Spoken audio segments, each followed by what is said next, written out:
یہ سوال آیا ہے، کہتے ہیں نماز پڑھانے کے لیے پیسے لینا کہاں سے ثابت ہیں؟ ایک منٹ بھائی چھوڑیے توجہ رکھیں۔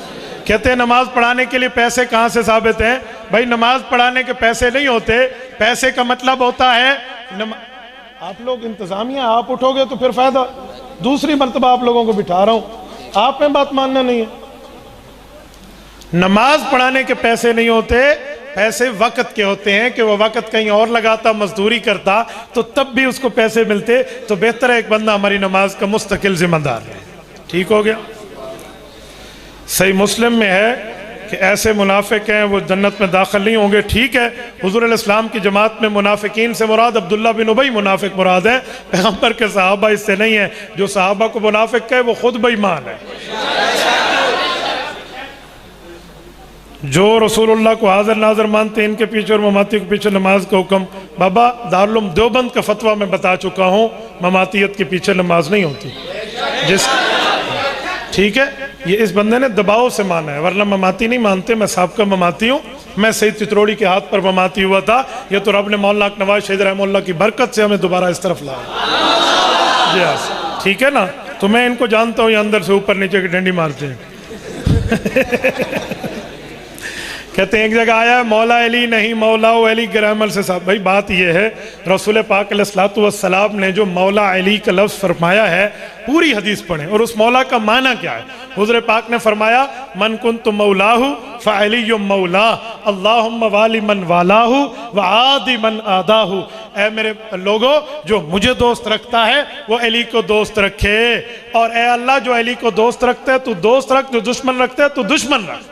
اس سے پتہ چلا مولا کا معنی دوست ہے، اور جو مولا کا ادھر ادھر کا معنی کر رہے ہیں ان کو کہو تم معنی کر کے دکھاؤ۔ حضرت نانوتوی وفات کے بعد جسد انصری کے ساتھ صلح کرائی ارواح ثلاثہ۔ اے خواب کی باتوں کو لے کر تم خواہ مخواہ سے بیٹھے ہوئے ہو، خواب کے مسئلے خواب کے ہیں اور عقیدہ حیات کا مسئلہ قرآن حدیث کا ہے۔ نبی پاک کی قبر کی مٹی عرش سے افضل ہے، المحنت میں قرآن حدیث ثابت کریں۔ جی ہاں، سنیں، مسند الفردوس دہلوی میں حضرت ابوبکر صدیق رضی اللہ عنہ کی روایت موجود ہے۔ اللہ کے رسول نے فرمایا ما دفن نبی الا حیث یموت وافضل بقاء الارض۔ فرمایا نبی پاک جہاں فوت ہوتا ہے اس کی اس جگہ قبر بنتی ہے، وہ دنیا کے تمام جگہوں سے افضل جگہ ہوتی ہے۔ تو جو مٹی حضور پاک کے جسم کے ساتھ لگی ہے وہ کعبہ، عرش، کرسی سے بھی افضل ہے۔ آپ سمجھتے ہو عرش افضل ہے؟ عرش تو اللہ کی مخلوق ہے، اللہ کے ساتھ لگا نہیں ہے، اللہ تو ہر جگہ ہے، اور یہ مٹی تو حضور کے ساتھ لگی ہے، لہٰذا یہ افضل ہے۔ اللہ کا اور رسول کا مقابلہ نہیں، مخلوق کا مقابلہ ہے۔ حضور علیہ السلام اور عرش دونوں اللہ کی مخلوقات ہیں، لیکن حضور مخلوقات کے سردار ہیں۔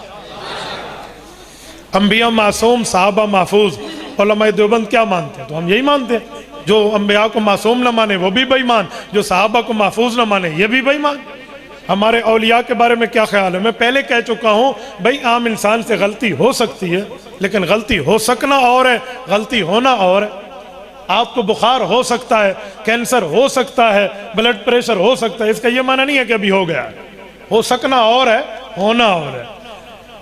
مولانا بیان شروع میں فرمایا کہ عالم جب تنبیہ کی جائے غلطی نہیں کرتا تو علماء پہ بہتان لگانے والوں کا کیا انجام ہوگا؟ حضرت گنگوہی نے لکھا ہے امید ہے کہ ان کا چہرہ قبر سے قبلے کے رخ پھیر دیا جائے گا۔ علماء کو گالیاں دینے والے کی نسلوں میں کوئی عالم پیدا نہیں ہوتا۔ حضرت معاویہ رضی اللہ عنہ بیٹے کو ولی عہد نامزد کیا، شرائط کو توڑ دیا، خلیفہ نامزد نہیں تو حضرت حسن کی صلح۔ یہ انجینئر مرزا کے جھوٹوں میں ایک جھوٹ ہے۔ میں حیران ہوں، لوگ دین کا علم انجینئر سے لیتے ہیں، دین کا علم عالم سے لیجئے۔ انجینئر پلس عالم ہونا، یعنی انجینئر بھی ہو عالم بھی ہو، وہ ٹھیک ہے، جیسے حضرت پیر ذوالفقار احمد نقشبندی دامت برکاتہم انجینئر بھی ہیں عالم بھی، لیکن مرزا جو ہے یہ Mirza junior just engineer not Alam, یہ صرف انجینئر ہے، عالم نہیں ہے۔ تھلی سیدھی کروانی ہو نا یا گلی سیدھی کروانی ہو وہ اس سے پوچھ لو، مسئلے علماء سے پوچھ لو۔ وہ کہتے ہیں کہ حضرت حسن نے شرط رکھی تھی کہ خلافت آپ کے بعد مجھے، اسی لیے حضرت معاویہ نے بیٹے یزید کو خلافت دے دی تو شرط ٹوٹ گئی۔ اس چاچے کو تاریخ کا علم بھی نہیں پتا۔ حضرت معاویہ رضی اللہ عنہ کی وفات سے 2 سال قبل حضرت امام حسن کی شہادت ہو گئی تھی. تو جب امام حسن نے فرمایا تھا خلافت میری طرف، وہ خود وفات پا گئے، تو اب اس شرط کا کیا بنے گا؟ وہ شرط تو شرط نہیں ہے. تو پھر آپ نے کس نے حضرت معاویہ پہ اعتراض کرنا سوچا ہے؟ اگر یہ شرط اس طرح ٹوٹ گئی تھی تو امام حسین رضی اللہ عنہ نے کبھی حضرت معاویہ پہ اعتراض نہیں فرمایا. یہ شرط تجھے سمجھ آئی ہے، امام حسین کو سمجھ نہیں آئی تھی. باقی رہا یزید، تو یزید کا ہم سے کوئی تعلق نہیں. ہم یزیدی نہیں ہیں، ہم حسینی ہیں. ہم کون ہیں؟ حسینی ہیں، ہم یزیدی نہیں ہیں بھائی. ایک مماتی نے سوال پوچھا، مولانا نانوتوی کی روح مبارک واپس جیسے منتقل عرش سے افضل ہے، تو ولادت سے پہلے آپ کی روح کہاں تھی؟ بھائی ولادت سے پہلے رسول پاک علیہ الصلوۃ والسلام کی ارواح مبارک اعلیٰ درجے میں تھی. وفات کے بعد بھی رسول اللہ کی روح مبارک اعلیٰ علیین میں ہے، اور اس روح کا قبر سے تعلق ہے، جسم سے تعلق ہے، جس کی وجہ سے حضور زندہ ہے. حضرت علامہ شبیر احمد عثمانی رحمہ اللہ نے فتح الملہم میں یہی نظریہ سمجھایا. مفتی صاحب عقیدہ حیات النبی عام سا مسئلہ، جب بات ہوتی ہے لوگ کہتے ہیں سوال قبر میں نہیں ہوگا تو کیا حشر میں ہوگا، تو ہم کیوں مانیں؟ حضرت ابوبکر صدیق کتنے نمبر کے خلیفہ ہیں؟ قبر میں صدیق اکبر کی خلافت کا سوال ہوگا؟ تو پھر خلافت صدیق چھوڑ دیں. چھوڑ کے تو دکھاؤ نا، چھوڑ دیں.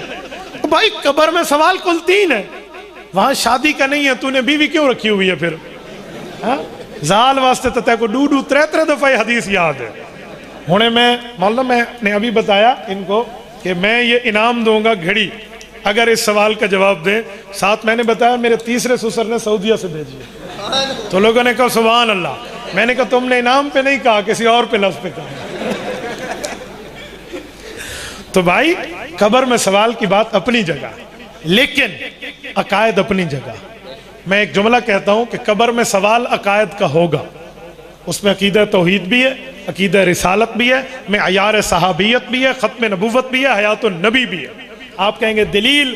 تیسرا سوال ہے ما دینک، تیرا دین کیا ہے؟ تو دین میں عقائد بھی ہیں، اعمال بھی ہیں. ٹھیک ہے، اسی لیے ہوگا. چاچے بے فکر رہے.